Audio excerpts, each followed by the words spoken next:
Hey, Allie. Hey, what's up? I'm really excited to be on this podcast with you. Are we recording a podcast right now? Thanks for having me. You're welcome. Thanks for joining. Yeah. I was hoping I would get an invite to this, and I did. Yeah. And it was beautiful. Yeah. Why? I think I'll invite you back. For someone who's binging through seasons 1 through 5 and just, they're just like, they just finished episode 13 Do we have 5? of season 4. This is 5. Oh, this is We're 5. in 5. Okay. Welcome to season 5. Wow. But if you're just binging through and you just listened to season 4, episode 13, I think. You did your research. Yeah. Then you won't understand this. But for those of you who have just been waiting the excruciating length of time between season 4 and season 5, why are we been so not podcasting? I mean, I feel like what we did with our podcast is what we do with a lot of things, which is we try stuff even if we're not like really good at it or we're not sure how it's going to go. But we don't go into anything with like a 10-year plan. Right. I mean, it's kind of starting scary. to, but... Yeah, we're starting to have more longer term plans. But we didn't for a really long time. No. And it's actually kind of odd sometimes. Yeah. Some people like to think more... Probably long term. Some people do like that. Like you. Yeah. I've been asking for a podcast for a while. True. Because the people come to me every day. And asking for it? Please get us a podcast. Who are these people? Just the people. I'm a man of the people. And you are more of like closed off, like elite, in your ivory tower. Wow, I had no idea. Yeah. That's how the people talk about you. Good. That's great. But the other thing is that we've just been doing stuff. We've been busy, right? We're busy like literally everyone else. We are busy. Is busy. Yeah. No one else is busy, just us. We're the only people who are busy. That'd be horrible. Yeah. You'd be really lonely. Like, what are we doing wrong? Yeah. But yeah, we took a break. A lot of you who knew producer Michael. Right. If you listen That's the main reason we took a break. The first few... all the seasons were formerly produced by producer Michael, who now lives in New York City, living the life. It's big time. And so when he moved to New York, we just decided to not make it such a rule for ourselves to just like keep doing everything that we've been doing. One of the things that seems true to me is that if you have a team and then part of that team leaves, has cool new opportunities, then... it should be different, right? Like if people matter and then they're gone, it would be different. Right. But we're not a factory where we just replace a identical person. We don't have like a million producer Michaels just lined up waiting to replace producer Michael. Right. But more recently, we found another person who knows how to use some audio equipment. Yes, producer Vince. Producer Vince. In the house. And we actually never mic'd Michael. He was reluctant about it. Yeah. It was something that I asked. Vince is here. He's not mic'd, but he's going to make us sound awesome. I've requested at least maybe one laugh track. Yeah. And I want to do like maybe if you can take my voice into like more of the higher octave Thor Hemsworth sound would be really cool. Yeah. So I don't know if that's possible. Yeah. Maybe. Who knows? I'm sure it is. We just turned 6 years old. We just turned 6. As a business. That's not a toddler. First grade. First grade? Yeah. Adam doesn't know anything about ages. Are you 6 in first grade? Yeah. That's so young. You're 5 in kindergarten. I mean, that's not true for everyone, but... So we're like first graders. Our business is like a first grader right now. You know how I know that? Is because when I was blogging consistently, it was... when we were married for 6 years, and the title of that post is something like "Our marriage is in first grade." Okay, gotcha. Yeah. So our business is in first grade. Yeah, that's good. Let's talk about 6 years. It's been a lot of stuff. Yeah, it really has. It feels like there are chunks of years that are kind of similar, and then those essentially became phases. If I think back, and 6 years is a long time. It is, yeah. It's a long time. It's also very short. Not a long time. Yeah, for sure. I think because we work with businesses they've existed for a really long time, like 30 to 50 years, or someone's just starting something. Yeah. I feel very much Not that 6 is in the middle, in between 0 years and 50, but I feel very stable in looking back on the phases of our 6 years. Yeah. You know? Yeah. Walk through, let's give the people, one of the things that people have been asking me for is for you to walk through a little bit of like the history timeline. Not history, not like in a boring way. Yeah. But like talk about the evolution. Got it. Yeah. I was going to just read my daily passages from my journal. Yeah. Just read your journal. That would be incredible. So we started in 2013, and I think the first year feels very fuzzy to me, and this sounds really shallow and silly, but we didn't start our Instagram until 2014, so a year into it. And we started it because people were tagging us as... That was kind of our whole thing, right? Yeah. We didn't want a business Instagram in 2013 because we both had our own larger followings, like larger than 0. And we felt like, you're going to work with us, so you might as well follow us. Yeah.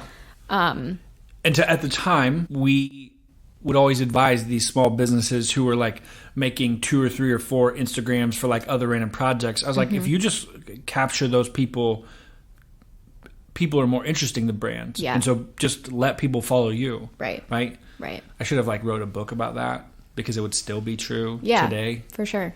And it Yeah, but I mean, if you're going to grow a business beyond yourself, that starts to become a little silly. Yeah. But so a lot of my memories, like my entire life, stay fresh in my mind because of photos or writing. And so the first year, I just remember we worked out of our house. It was just us two. And you know what like sits in my head from the first year is we had a launch party at a local coffee shop called Grandview Grind. Yeah. That the owner they'd been open for 1 year. So they're 1 year older than us. And they had said, they're like, oh, I wish more people would come in the evenings. Maybe we should have events and parties. Yeah. And I was like, we'll throw a party. Right. Maybe that will help or something. And so we had this launch party, and it was the day after your brother dropped out of college and moved in with us. Yeah. Because he was excited about other stuff in life and not school. Yep. And so he came and lived with us, helped us with that launch party, met like a bunch of people who had supported it. So that launch party was just like an excuse for friends and family and people who had supported us or been part of our life to like celebrate kicking it off, which I always advise people to have launch parties for even their tiny 1-person businesses because it gives people an excuse to have a party. But that was so fun.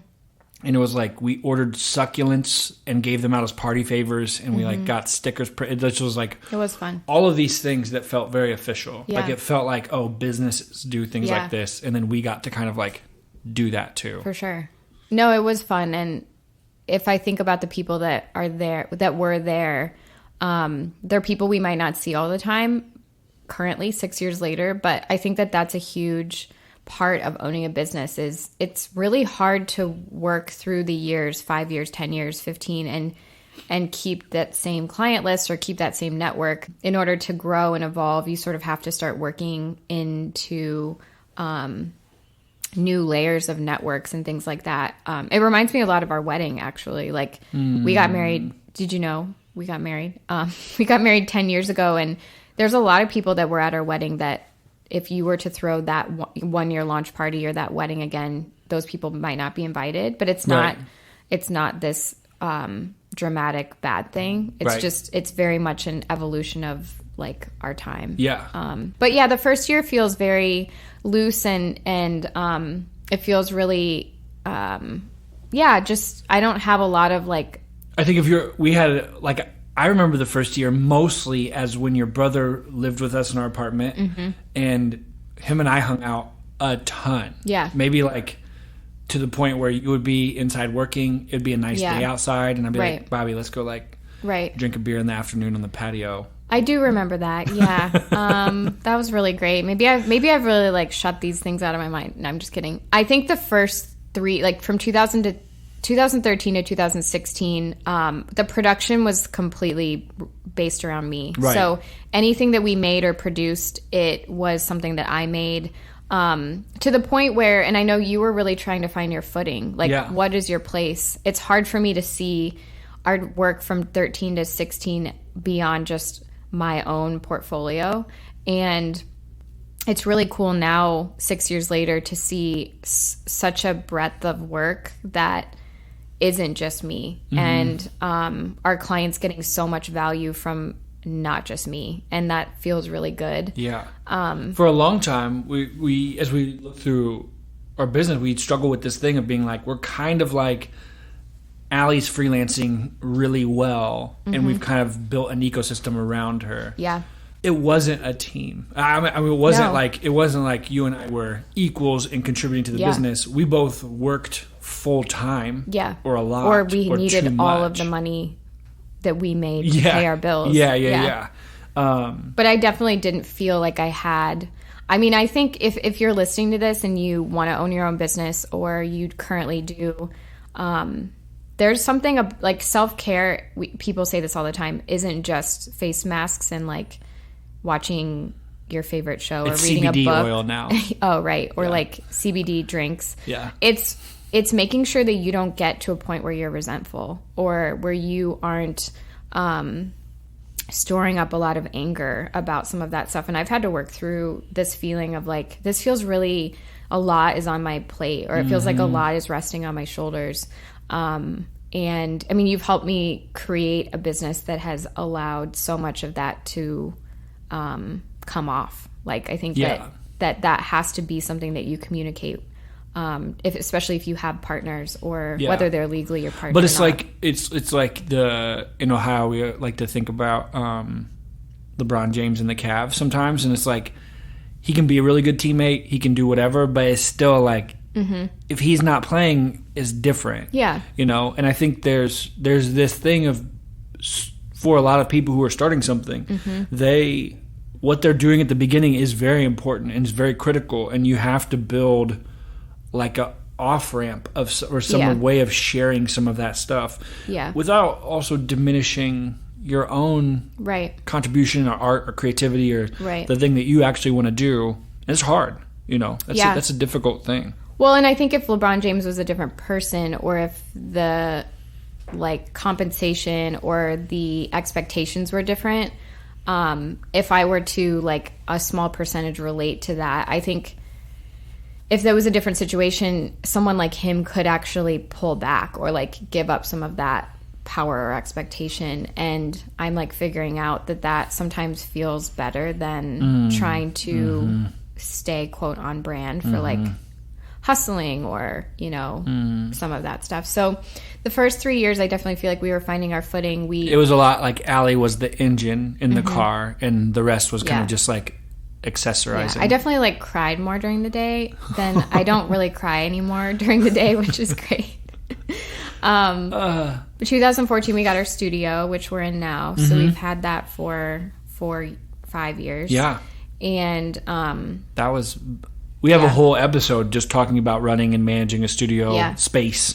That a lot of the things people don't think about. For sure. We just recently, like within the last couple months, hired a studio manager that her job is just really to make this place feel like a place you want to stay and drink a cup of coffee or feel inspired. And I think in the past that role has been a little too vague for people, where we want them to make the studio clean, but we also want them to kind of act as a personal assistant, or also keep in mind what's happening with clients. And I think we've learned to let people flex their creative muscles. And I mean, I don't know about you, but like, I just don't care as much about the small details. I'd rather someone else care about them, and they're going to do it better. It doesn't. I think so. So it's so different for me as I've figured out more of what I like doing.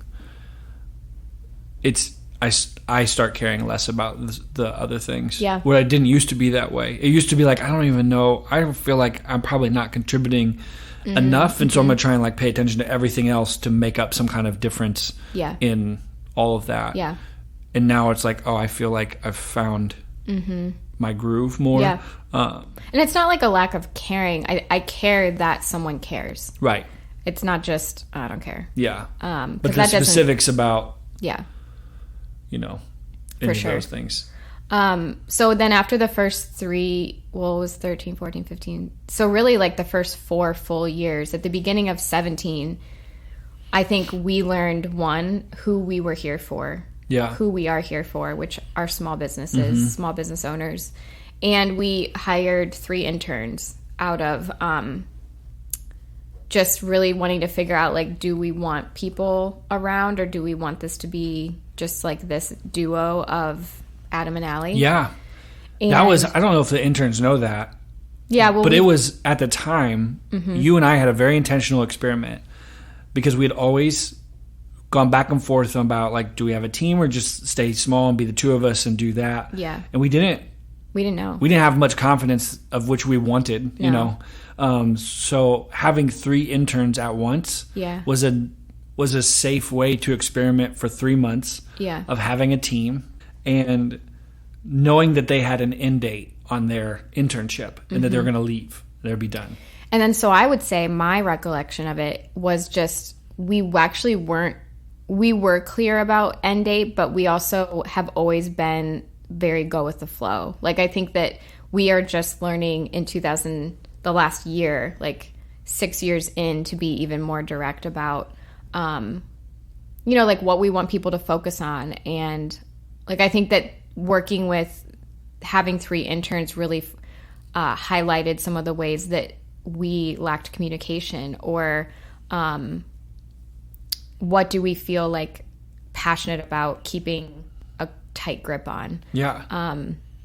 All of those things come out. You had always said that when you have an intern, all of those things come out when you have someone else that you have to include. There'll be times people show up at the studio and I was like, oh man, I have 250 things in my head that I'm supposed to do. And I don't know what to tell you to do right now. Yeah. Like, that is a whole thing. Yeah. If you're listening to this and you have a manager sometimes who just seems like they don't know what to say to you, maybe they just are like not sure what to tell you to do. Right.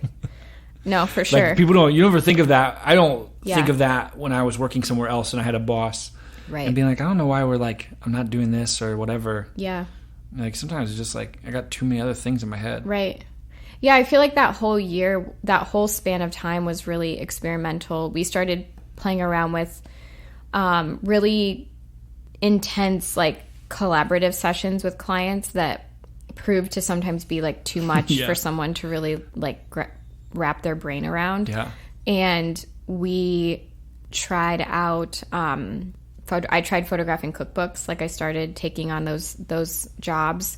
We traveled a ton. And so, I think that we sort of were saying yes to a lot of things that year. And I think we have an episode about yeses and nos and seasons of life. And we do. That's true. Yeah. But that definitely, to me, was us saying, like, yeah, let's try it. Let's try it. Yeah. Which was really cool. Fact. Next year. And then, so I would say, like, the last 2 to 3 years was really leading up. I was just talking to a client before we recorded this about the things that you experience the first 2 weeks, 2 days, 2 months, whatever, that leads you to refining who you're here for, refining like what your tone and messaging is, or, any of those aspects of your brand. You can't like jump ahead to year 5 and know the things that you know now. You like had to have gone through trying something that didn't fit or making a decision that wasn't great. And so when I was thinking about the last 2 years, I was thinking about how we started offering different ways to work with us, with really people that we really were in sync with. Our workshops took off. Like, those started getting, all of them were full. We started a podcast. Our clients started growing up with us. They were more of our peer in year, 4, 5, and 6 than just starting off. Yeah. And I feel like now, in this season of our business, we can now talk about what does it look like to be a responsible business owner, and like, how does it look to be a good leader and to bring balance to someone's life as an employer or focusing on making sure that your clients or your staff is diverse in thought and in all other physical ways, or just making sure that all of those things that it feels like you can't think about in year 2. Yeah. Maybe you don't have the opportunity because you're trying to grow and just make enough money. Yeah. But yeah, I just think of all of the things that you are allowed to think about now, that we are allowed to think about now, which is, it feels like you worked hard, and it feels like an honor. Yeah. No, it feels like such people, I think after 6 years for a business like ours, like size like ours, is sort of rare. Mm-hmm. It's really easy to start a brand agency, marketing, whatever, and there's no shortage of like 2 or 3 or 4 creative people who have started some kind of studio or something like that. Mm-hmm. And then people who are good at marketing can sometimes make things seem cooler than they are. So there's a lot of young, or not, shouldn't say young. There's a lot of young businesses in our space. Mm-hmm. There's not a ton of them that are the size we are for the audience that we're serving, that have been around for 6 years or have more than just 2 people or something like that. And I think of, so people sometimes come up to me and they're like, oh my gosh, you guys are doing so much cool stuff. Or we start getting a lot more resumes sent to us because it seems like we're a thing where we hire people. Yeah. We're not hiring. You don't have to send your resume here. You for can. Sure. But don't. Until we have somebody on our team who's like better at filtering through those, just don't. Right. Keep your eyeballs on our Instagram though, and maybe we'll post if we are ever trying to hire something. Yeah, but we probably won't. We probably won't. Mm-mm. Just, you don't have to try and apply here. Mm-hmm. But we get a lot of people who send resumes to us, and you can tell they're like excited to be at the Wonder Jam, and that's a new thing. You and I have been excited to do what we wanted to do since day one. Yeah. And to build a thing together and really to work with each other. That was kind of like the mission statement at the beginning. Was like, we just like to be together all the time, like a weird middle school couple. Right. Now I feel like in middle school you kind of were like passing notes through your best friend. Let's say freshman year. Maybe you and I were at different capacities. Guess your school culture was different than mine. Whatever. My school culture. I'm sure my school culture was different than yours. Yeah, it definitely was. So I just think people are like, oh my gosh, that would be so fun. I would love to work there. And I was like, I love working here. Like, this is a job that's very fun for me. Yeah. Well, and what I didn't mention in all of that is like, you have spent a lot of time thinking through how much of our revenue each client contributes to, like, making sure that we don't have those 2 to 5 clients who make up most of our income or our revenue. And, you know, when those clients decide to leave, like, because we've avoided that, we don't have to fire everyone or stress out about replacing that relationship. And, in a way, we've not hired to accommodate a client. We've hired because we really think that these people have the same heart for the same types of people that we help every day, and have really amazing skills and talent. But it wasn't like, oh, producer Michael's gone, we have $100,000 in sponsorships through our podcast, we need to hire someone else. Yeah. We just were like, okay, we're going to take a break. Yeah. And at the end of the day, no one cares. And that's, and that's fine. I think we've that's been... And if you're out really there cool. and you do care, thank you. Thank you. If you'd like to leave a review on I went back and I looked through all the reviews for our podcast in preparation for like sort of relaunching this. And I saw that 1-star review from the first episode that we did where the audio was really sucks. Bad. Yeah. And a person said that. Yeah. I mean, it was true. We had probably like 100 downloads of the first episode at the time. And then, you know. But that's where... what annoyed me. I did. Yeah, I wanted to write, like some review sites like on Yelp or Google, the owners of the business can respond. And I wanted to respond and be like, this was totally true. It's also a review of one episode. Yeah, for sure. We've changed. We're different now. We're better. We have a microphone or 2. We have 2 microphones. That episode we had 1. Oh, really? That we just sat in the middle of the round table with Chris McAllister. Yeah. And it was like not close enough to anybody to pick up anything. But it was just close enough to pick up some of it. For sure. So hey, it happens. I think it's also important when I look back on, I had to like write out looking back on this last 6 years. Adam and I both don't have context as a strength. Like we actually have taken StrengthsFinder, and the strength context is like one of our lowest on both of ours, which means like looking back at the past, what have you learned? How can it affect the future? And that's where I think if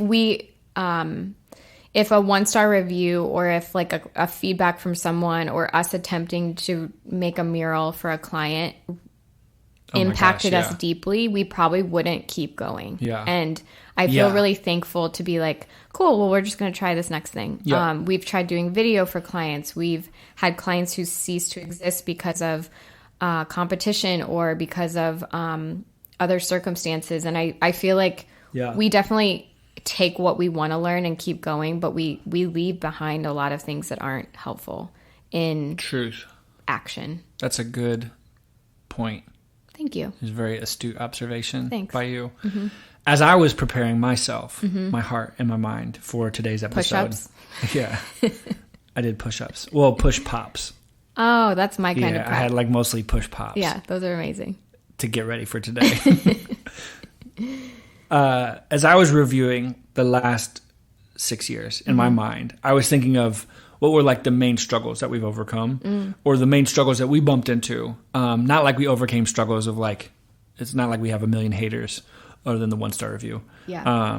So if you go review our stuff, give it 5 stars and just be like, this 1-star review is stupid. If you could say that in the comments, that'd be great. Cool. But I was thinking of the things that we struggled with a lot. And so I was remembering, like you just mentioned, you were referencing some things. I was like, oh man, that was really hard. Like that was like a hard thing. Mm-hmm. It was a challenge that we hadn't faced before. I was thinking of, do you remember when we had a gigantic tax bill that we didn't have money for? Yeah. So we got a huge tax bill. Yeah, that sucked. Because we had made, quote, a lot of money, but we hadn't saved a lot of money. Yeah. And so we just owed it. Yeah.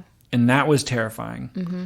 And so shout out to anybody who is feeling that, is on a payment plan with the IRS or you're not alone. Whatever. I mean, we have many conversations totally, with you're clients. Not alone. No. No, not alone at all. I would say if you are on top of that, you are alone. If you are If winning. you understand taxes, 1, you're fully alone. Yeah. And then 2, if you're on top of taxes. So basically like you're a CPA listening to this. Good job. If you're one person listening to this. But I was thinking of like where those problems had helped us in the future today. Mm-hmm. Yeah. Or in the future or now. Yeah. And I thought of the tax stuff. So we've actually developed with our tax person who told us we had a huge bill and then helped us tackle it. Mm-hmm.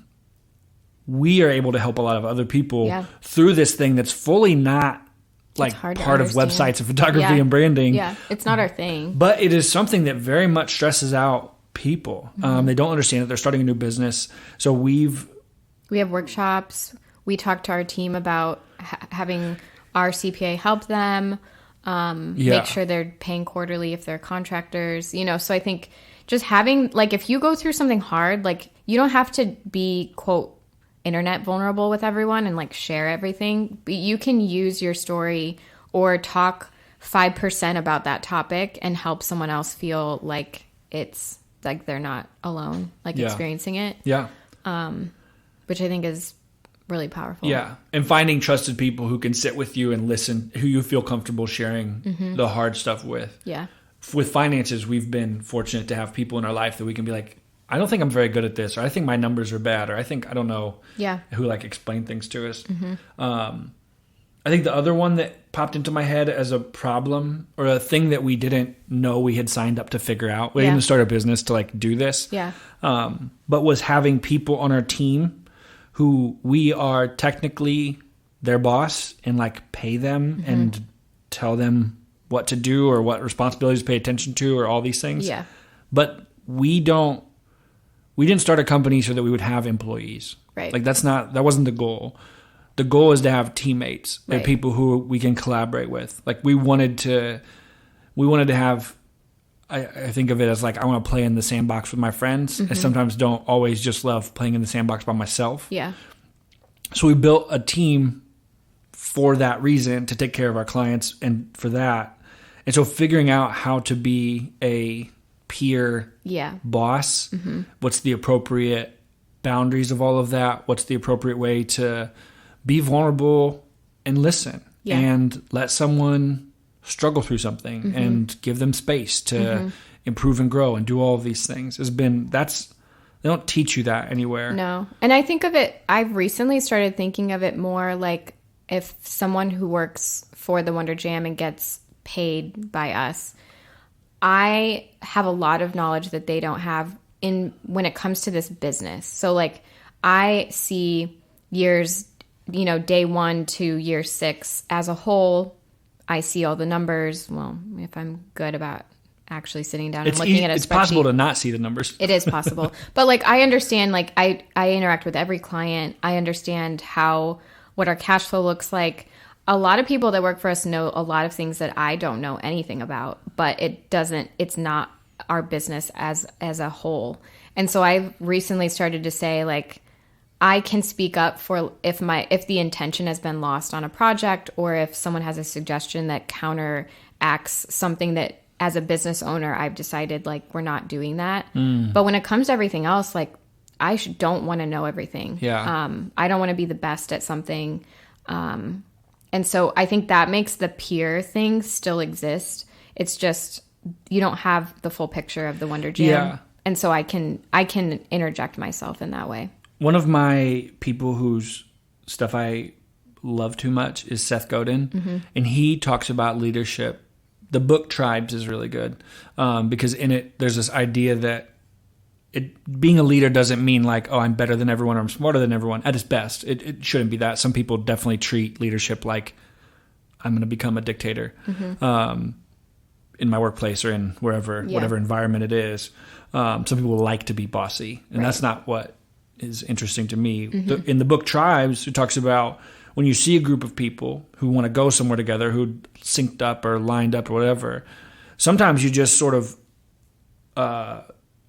just are like, I think I can help you all by raising my hand and say, I volunteer to lead. Yeah. I'll lead us if that's okay with everybody. Does that sound good? Let's, we can do this. And there's real like, sometimes people say servant leadership. Sometimes people say a bunch of other things. Yeah. To talk about that. And I think that's been something that it is hard sometimes. It's a challenge sometimes to do that, but the payoff of doing that is really high. Yeah. It's very rewarding. Developer Matt recently in a Facebook post called me a quote peer idol, which he also knows I really don't like being put on a pedestal or putting other people on pedestals. But he felt comfortable with it. He called me peer idol, and I felt comfortable with it because, can I soapbox for like 1 minute? We should have a timer. 58. Yeah. If we could cue like the like 24 beeping clock music now. No, let's not do that. To make it seem intense.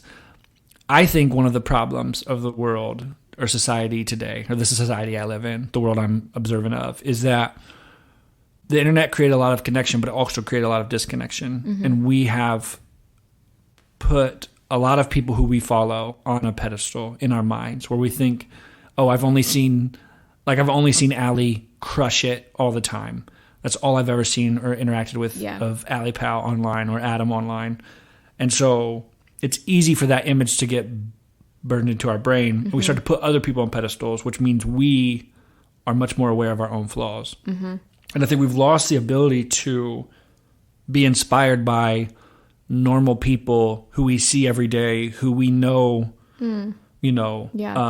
they suck at these like 20 things. But this other thing does inspire me. Yeah. And I actually want to be more like that. And that not just like an all or nothing. Yeah. Sort of. And I mean inspired, not like in a cutesy, like, oh, I want to like that photo on Instagram, but inspired in like, I think I want to be different. Or I think this gives me like energy to go do something else. And I think we've lost that ability to be inspired by other people. Yeah. And I think when we take everybody off pedestals, and I'm like, Seth Godin is probably an asshole at some point in his life, or a jerk, or whatever. He's not perfect. Yeah. And if I knew more about him, I would be super disappointed somewhere, somehow. And that being, but I can still be inspired by something that Yeah. you write, so I can resonate with it. So that ability to take the inspiration that you find without throwing a crown on people's heads or putting people on a pedestal, but being like, Beyonce's incredible, and so am I. Yeah. Right. And so are you, and so is everybody. She's done some stuff with what she's been given and the struggles she's overcome, and I'm going to do the same thing with what's in front of me. I think it's a powerful thing that most people just don't get to. Yeah. Even if they would agree with it, they don't get to experience or live inside of that. And I wish more people would. So Matt calling me a peer idol was like the most pedestal-y thing I was comfortable with. Because Matt's seen our flaws, right? And we've given Matt space to be Matt. For sure. And do what he wants to do. And it's very rewarding to treat people that way. It's very fulfilling for us. But also like takes time and it takes development, just like all real relationships do. Yep. The last thing, or the thing that I feel like is a current struggle, which is on your board, which is on your timeline, and you kind of referenced it. Yes. Is this idea that we have, at some level, the Wonder Jam is a business that is more stable than it was 4 years ago. It doesn't feel like it could end tomorrow. Yeah. Right? And so there's this responsibility to not make a business that hurts people, right? Because we watch a lot of businesses grow, and sometimes one of the side effects of growth is you end up just like not treating people in very human ways, or you set up structures or systems that are not amazing, maybe without, you don't have like any kind of bad intent, but it just happens. And so being really intentional and slow and thoughtful and thorough with that growth is something you and I are always paying attention to. For sure. Yeah, for sure. Yeah. So those are mine. Those are I like love that, those were like the struggles of the time. Yeah. Those are like very on point. Thanks. Yeah. I thought your stuff was really on point as well. Thanks. Would you like to? I've got a couple different options for you, and you can choose whichever one my you'd own like. adventure. 1, would you like to talk about some celebrities? 2, would you like to talk about what we're doing in the future of the podcast? 3, is there anything else that you would like to talk about? Multiple choice. We could talk about future. Okay, cool. Yeah. I'm kind of like, I don't know, kind of evolving out of celebrity fandom, but That's fine. it's fine. Yeah, you can evolve. We can all change. What are you a fan of lately?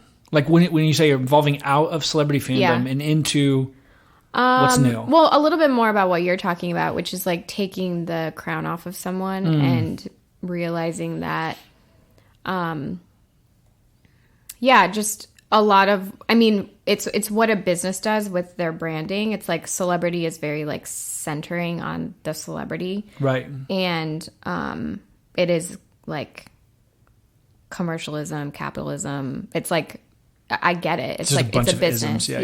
Yeah. Which I think it's interesting to think more about the business of celebrity versus like just that's not that person. Right. Most likely. Yeah. Or like more so. So what's been? Yeah. What are you into? What are you a fan of now? I've been just trying to read a lot more long. Yeah, form, you have. Which has been Been good. reading a ton. Yeah. I didn't get to read last night, which I think I needed maybe during lunch today. But just reading more long form, I think like the thought, I was just talking to developer Matt yesterday about how interesting it is that musicians and bands like have a collection of work that is very like in the grand scheme of things, very limited in like what the public consumes. But like obviously they make a lot of stuff, I'm sure. But as someone who has made things since she was 5, I can't imagine such a select amount of work being consumed so constantly by other people and being known by that, but then also it's seen as a collection. Like, oh, how do these 4 albums, like, how has it evolved? And how, like, I just can't imagine that. Like, that would be a lot to handle. This was all talked about or discussed because The Head and the Heart just came out with their new album and we were talking about it. And yeah, just everything that goes into it. And at the end of the conversation, Matt was basically like, also like money. Like, this isn't just like, oh, I'm just volunteering my time. Yeah. So, yeah. So the celebrity not being, and the celebrity not being as interesting as like what has made their brand. So I like that. But we can talk about the future. No, I was like curious like what you're into right now. Yeah. For sure. Oh, you're still asking. Well, no, I just like I can tell that you keep talking about that. Maybe. No, we can talk about it in another episode. Some other time we can talk about the brand of the celebrity. Well, I don't want to talk about celebrities. I want to talk about like what are you interested in? Got it. That's what the people. I would talk to the people. Oh, the people want to know. You're like, I'm trying to represent them here. Yeah. That's what they want to know. Like, what's Allie like really obsessed with right now? Right. Yeah. I think just listening. I want to.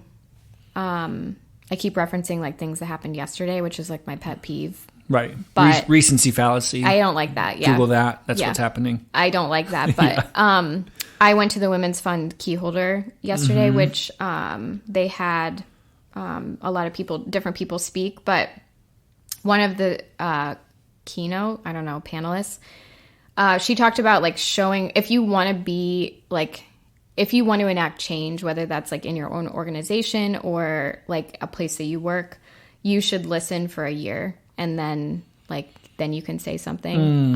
So I feel like I'm in I have a lot of ideas, but I'm like still listening to a lot of things. Yeah.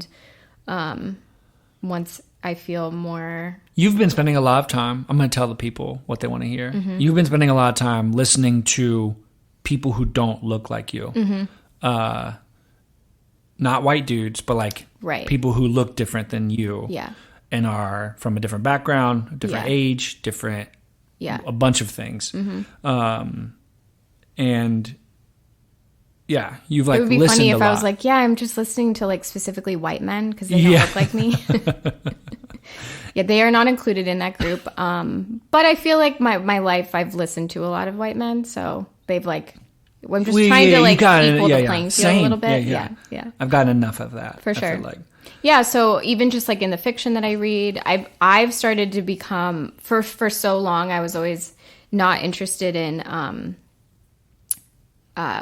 nonfiction, but I realize it's because like I didn't resonate with the authors. My sisters talked a lot about this, where she was reading a lot of fiction, like novels, and she was like, "Why don't I resonate with this?" And it was just not the right writers. And like the stories didn't resonate, or you get into a book and you're like, what perspective is this? Like, this is so interesting. Like I read a book about money written by a woman who is white, and a lot of the perspective that she brought to the table was like very privileged.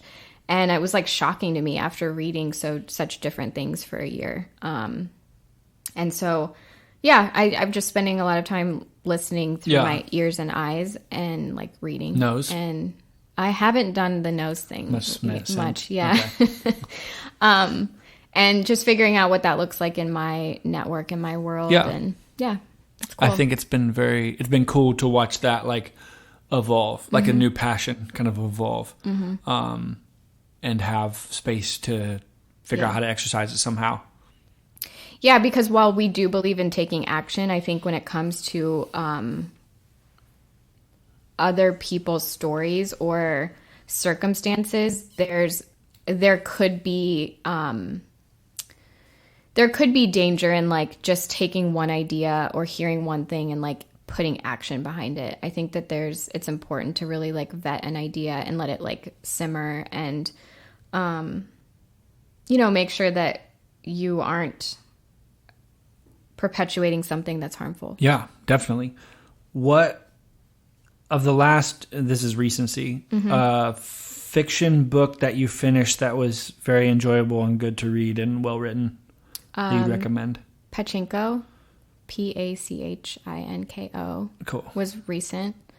And Beautiful. Homegoing. Oh, both of them. I like get jealous of anyone who says they're reading it for the first time. Yeah. What about you? Which one made you cry nonstop? Neither Pachinko. of those. Pachinko. Yeah. I cried. I was like sob. You would like it's such a slow. You'd be up to like 2:30 or 2 in the morning, yeah. And the next day I'd be like, "Oh, how'd you sleep?" And you're like, "Well, I didn't go to bed till 3 because I was just crying." I was like glad you were wearing you wear what are those called? I know the answer. Earplugs, yeah. So you don't hear. I was like, I'm glad he's wearing earplugs right now. Yeah, right. No, that's very cool. Yeah. Very cool. I've been reading this. There's an author who writes sci-fi that's very like basic. He's not basic. He's incredible. But the genre of in the world of sci-fi, if you go find him, I'm not gonna win. Is it like the sci-fi? Is it like the Confessions of a Shopaholic of sci-fi? Yeah.